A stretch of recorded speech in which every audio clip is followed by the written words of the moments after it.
अस्सलाम वालेकुम।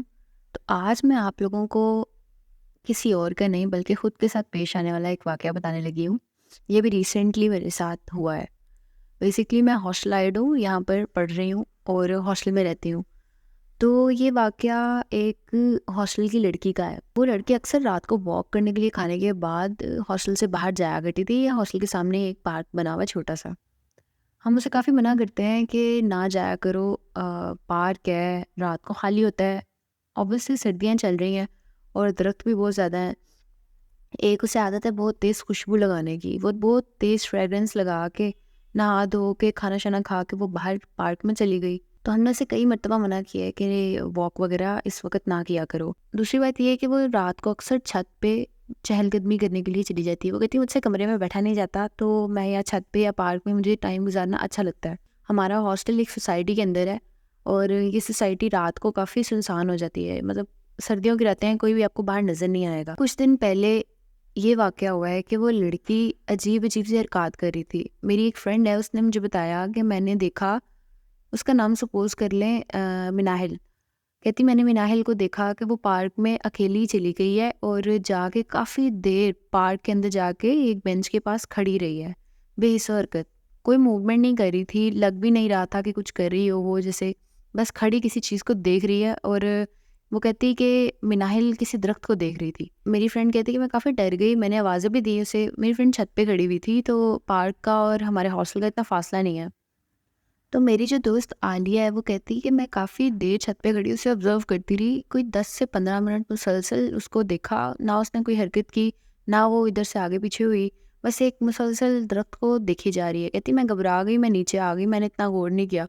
और नीचे आके मैंने सिक्योरिटी गार्ड को कहा कि मेरी फ्रेंड सामने पार्क में है, तो उसे कहिए कि काफ़ी रात हो रही है, 8 या 9 बजे का टाइम था, तो वो अंदर आ जाए। आलिया कहती है कि अंदर आकर उसने कोई बात नहीं की, खास ना मैंने उससे कोई बात की और वो अपने रूम में चली गई। अगले दिन मुझे लेके गई है आलिया छत पे और सेम टाइम पे खाने के बाद सेम जगह पे जाके मिनाहिल फिर से खड़ी हो गई है और मुसलसल दरख्त को देखे जा रही है और कोई हरकत नहीं करी, कुछ भी नहीं करी।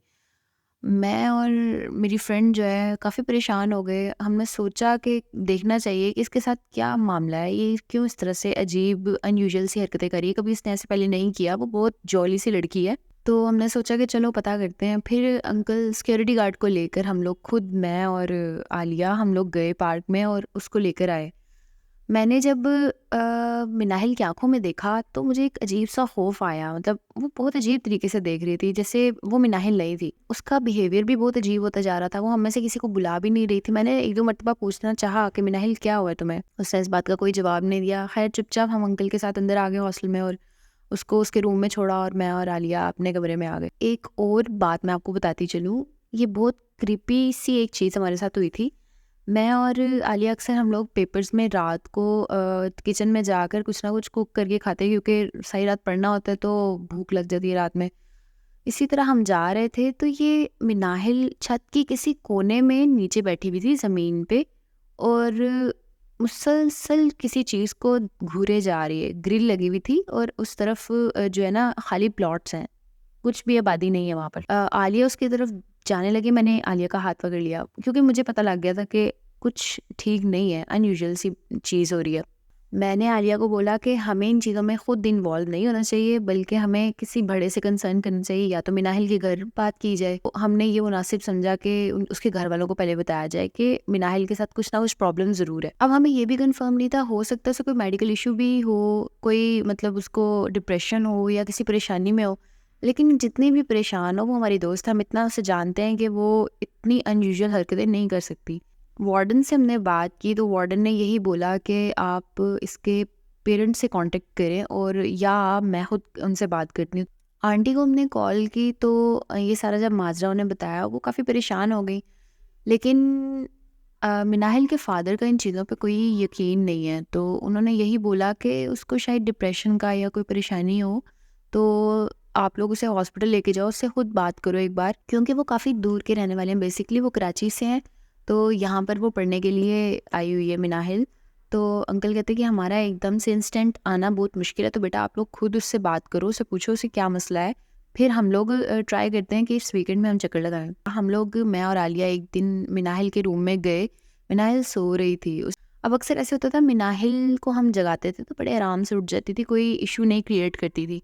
उस दिन जब हम उसके रूम में गए तो रूम खुला हुआ था और वो सो रही थी। हमने जाके एज़ यूजुअल मिनाहिल को जगाया कि बात करनी है तुमसे। वो बहुत अग्रेसिव हो गई, उसने अटैक करना शुरू कर दिया मुझ पे भी, और मुझे बल्कि उसने मुझे नेल्स भी मारे। मेरी नेक पे नेल्स के निशान अभी भी हैं, और आलिया पे भी उसने अटैक करने की कोशिश की। तो मतलब उसे गुस्सा आ गया कि मुझे क्यों जगा रहे हो। तो उस दिन हम लोग बहुत ज़्यादा डर चुके थे, मैं और आलिया।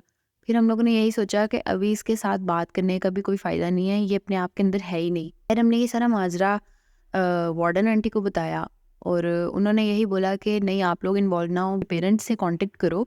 और मैं भी उन्हीं को कहती हूँ कि जल्द से जल्द जितनी जल्दी हो सकता है वो आएँ यहाँ पर, और मिनाहिल को देखें कि उसके साथ क्या मामला है। ना वो यूनिवर्सिटी जा रही थी, ना वो स्टडीज़ पे ध्यान दे रही थी। बहुत शाइनिंग बच्ची है, लाइक है, लेकिन ना तो वो यूनिवर्सिटी जा रही है और ना ही वो पढ़ाई पर ध्यान दे पा रही थी। अभी के लिए इतना ही बताऊँगी, वीडियो काफ़ी लंबी हो जाएगी। अगर आपको इसका पार्ट 2 चाहिए तो इस पर मुझे सपोर्ट दिखाइए, ताकि मैं फिर दोबारा मिनाहिल के साथ क्या हुआ है वो मैं आपके साथ शेयर करूँ।